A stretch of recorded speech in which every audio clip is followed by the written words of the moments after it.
ಅವ್ರಿಗೆ ಈಗಾಗಲೇ ಶಕ್ತಿ ಇದೆ. ಅವ್ರ ಶಕ್ತಿನ ಈ ಬಡವರಿಗೆ ದಾರಿ ಎರಿಬೇಕು ಅಂತಂದ್ರೆ ಅವ್ರು ಕೇಳ್ಕೊಳ್ಳೋಕ್ಕೋಸ್ಕರ ಸಮಾವೇಶ ಶಕ್ತಿನ ತುಂಬಬೇಕಾದ್ರೆ ಎಲ್ಲ ಶಕ್ತಿ ತುಂಬಿಡಿದೀವಲ್ಲ ನಾವು. ಸಿದ್ದರಾಮಯ್ಯ ಜಾತಿ ಗಣತಿ ಪರವಾಗಿದ್ದಾರೆ. ಅದೆಲ್ಲ ಸುಳ್ಳು, ಅದು ಯಾವುದು ಅಪಪ್ರಚಾರ ಇಲ್ಲ, ಯಾವುದೂ ಇಲ್ಲ. ಜಾತಿ ಗಣತಿ ನಡೀತಕ್ಕಂಥ ಸಂದರ್ಭದಲ್ಲಿ ಯಾಕೆ ವಿರೋಧ ಮಾಡಲಿಲ್ಲ? ಎಲ್ಲ ಜಾತಿಯವರು ಕೂಡ ಭಾಗವಹಿಸಿದ್ದಾರೆ. ಅವ್ರಿಗೆ ಸುಮ್ಮನೆ ಆತಂಕ ಇದೆ, ಆತಂಕವನ್ನು ನಿವಾರಣೆ ಮಾಡ್ತೀವಿ. ಅದ್ರ ವರದಿ ಬಂದ ಮೇಲೆ ಅವ್ರು ಹೇಳಿ. ಈಗ ನಾವು ಹೇಳ್ತೀನಿ, MK ಹಟ್ಟಿಯಲ್ಲಿದೆ.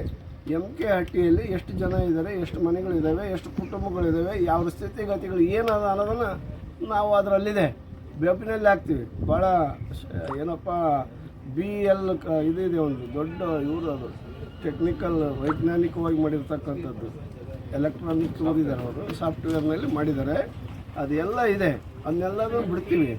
ಅದರಿಂದ ಅದು ನೋಡಿರಿ ನೀವು, ಅದರಲ್ಲೇನು ಲೋಪ ಇದೆ ಅನ್ನೋದನ್ನು ಎತ್ತಿ ಹೇಳಿ. ಲೋಪ ಇದನ್ನೇ ಸರಿಪಡಿಸ್ಬೋದಲ್ಲ, ಅದು ಬೇಡ ಅನ್ನೋದು ಏನಿದೆಯಲ್ಲ ಅದು ಸರಿಯಲ್ಲ. ಅದರಿಂದ ಎಲ್ಲರೂ ಸಮಾವೇಶ ಮಾಡ್ತಿದ್ದಾರೆ. ಈಗ ಮೊನ್ನೆ ವೀರಶೈವರು ಮಾಡಿದ್ರು, ಸಂತೋಷ. ಅವರ ಸಮಸ್ಯೆಗಳನ್ನು ಅವ್ರು ಕುಳಿತುಕೊಂಡು ಚರ್ಚೆ ಮಾಡಿ ಅವರ ಅಭಿವೃದ್ಧಿಗೋಸ್ಕರ ಸಂಘಟಿತರಾಗ್ತಕ್ಕಂಥದ್ದು ಅವರಿಗಿರೋ ಹಕ್ಕು. ಅದನ್ನೇ ಹೇಳಿದ್ದು ಬಾಬಾ ಸಾಹೇಬ್ ಅಂಬೇಡ್ಕರ್, ಶಿಕ್ಷಣ, ಸಂಘಟನೆ, ಹೋರಾಟ, ಎಲ್ಲರೂ ಶಿಕ್ಷಣ ಪಡೀರಿ, ಸಂಘಟಿತರಾಗಿ ನಿಮ್ಮ ಹಕ್ಕಿಗಾಗಿ ಹೋರಾಟ ಮಾಡಿರಿ ಅಂತೇಳಿ. ಈಗ ಅವಕಾಶ ವಂಚಿತ ಎಲ್ಲ ಜಾತಿಯವರು, ಎಲ್ಲ ಜಾತಿಯ ಜನರು ಇಲ್ಲಿ ಸಮಸ್ಯೆಗೊಳ್ತಿದ್ದಾರೆ. ಇವ್ರ ಕೈ ಬಲಪಡಿಸೋದು, ಅವ್ರನ್ನ ಟಕ್ಕರ್ ಕೊಡೋದು ಯಾವುದಿಲ್ಲ, ನಡೀತಲೇ ಇರ್ತೇವೆ. ಅದರಿಂದ ಇದಕ್ಕೆ ಯಾವುದೇ ಹೊಸ ಬಣ್ಣನ ಹಚ್ಚುವ ಅಗತ್ಯ ಇಲ್ಲ. ನಾವೆಲ್ಲಲ್ಲ, ನಾವು ಹಿಂದೂಗಳೇ, ಭಾಳಷ್ಟು ಜನ ಹಿಂದೂಗಳಿರೋದೇ ಕಾಂಗ್ರೆಸ್ ಪಾರ್ಟಿಯಲ್ಲಿ. ಹಿಂದೂಗಳು ಜಾಸ್ತಿ ಹೆಚ್ಚಿನ ಸಂಖ್ಯೆಯಲ್ಲಿರೋದು ಕಾಂಗ್ರೆಸ್ ಪಕ್ಷದಲ್ಲಿ.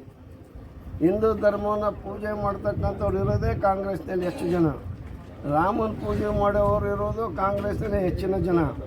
ರಾಮನ ಹೆಸರಿನಲ್ಲಿ ಓಟಿಗಾಗಿ ಅದನ್ನು ಬಂಡವಾಳ ಮಾಡ್ಕೊಂತ ಮಾರ್ಕೆಟಿಂಗ್ ಮಾಡೋರು ಕಾಂಗ್ರೆಸ್ಸಿಗಿರಲ್ಲ. ಅದೇನದು ಹೃದಯದಲ್ಲಿ ಭಕ್ತಿ.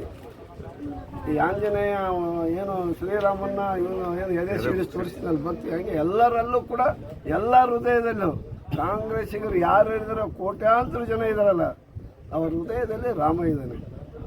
ಅದರಿಂದ ನಾವು ರಾಮನ ವಿರೋಧಿಗಳಲ್ಲ, ಹಿಂದೂಗಳ ವಿರೋಧಿಗಳಲ್ಲ. ಮುಸ್ಲಿಮರ ಪರ ಇರ್ತಕ್ಕಂಥವ್ರು, ಹಿಂದೂಗಳ ಪರ ಇರ್ತಕ್ಕಂಥವ್ರು, ಎಲ್ಲ ಜಾತಿ ಧರ್ಮಗಳ ಪರವಾಗಿರ್ತಕ್ಕಂಥ ಒಂದೇ ಒಂದು ಪಕ್ಷ.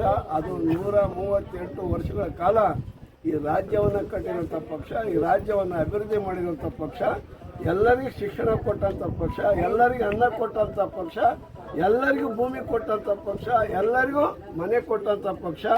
ರೈಲ್ ಇರ್ಬೋದು, ವಿಮಾನ ಇರ್ಬೋದು, ಕರೆಂಟ್ ಇರ್ಬೋದು, ರಸ್ತೆಗಳಿರ್ಬೋದು, ಈ ಆಧುನಿಕ ಭಾರತವನ್ನು ನಿರ್ಮಾಣ ಮಾಡಿದ್ದು ಕಾಂಗ್ರೆಸ್ ಪಾರ್ಟಿ.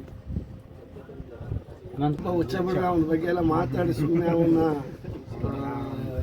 ಇನ್ನೂ ಸ್ವಲ್ಪ ಪ್ರಚಾರ ಮಾಡೋಕೆ ನಮ್ಗೆ ಇಷ್ಟ ಇಲ್ಲ. ರಾಜ್ಯದ ಮುಖ್ಯಮಂತ್ರಿ ವಿರುದ್ಧ ಆ ಥರ ಮಾಡೋದು ಎಷ್ಟು ಹೇಳಿ. ಅವನ ಹುಚ್ಚ ಅಂತಂದ್ರೆ ಹುಚ್ಚನ ಬಗ್ಗೆ ಯಾರು ಮಾತಾಡ್ತಾರ? ಮಾತಾಡಿ ಬಂದರೆ ಅವನು ಇನ್ನೂ ಸ್ವಲ್ಪ ದೊಡ್ಡವನಾಗ್ತಾನೆ.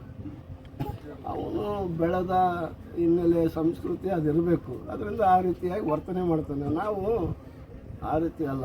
ನಾನು ಕೂಡ ಅವನು ಇವನು ಅನ್ನಬಾರ್ದು. ಏನು ಮಾಡೋದು, ಅವನಿಗೆ ಯಾವ ಭಾಷೆ ಬಳಸಿದ್ರು ಕೂಡ ಸಾಲದು.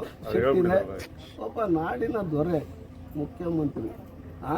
ರಾಮರಾಜ್ಯದ ಕನಸನ್ನು ಅನಾವರಣ ಮಾಡಿ ಕಾರ್ಯರೂಪಕ್ಕೆ ತಂದು ಲಕ್ಷಾಂತರ ಬಡವರ ಕಣ್ಣೀರನ್ನು ಒರೆಸಿ ಅವರಿಗೆ ಆತ್ಮಸ್ಥೈರ್ಯವನ್ನು ಮೂಡಿಸ್ತಕ್ಕಂಥ ಒಬ್ಬ ಜನನಾಯಕ, ರಾಷ್ಟ್ರವೇ ಮೆಚ್ಚುವಂಥ ಮುಖ್ಯಮಂತ್ರಿ, ಆರ್ಥಿಕ ತಜ್ಞ ಸಿದ್ದರಾಮಯ್ಯ ಅವ್ರ ಬಗ್ಗೆ ಹಗುರವಾಗಿ ಮಾತಾಡ್ತಾರಲ್ಲ, ಅವನ ಮನುಷ್ಯನ ಯಾರ ಮನುಷ್ಯ ಅಂತಾರ? ಅದರಿಂದ ಅವನೊಬ್ಬ ಹುಚ್ಚ.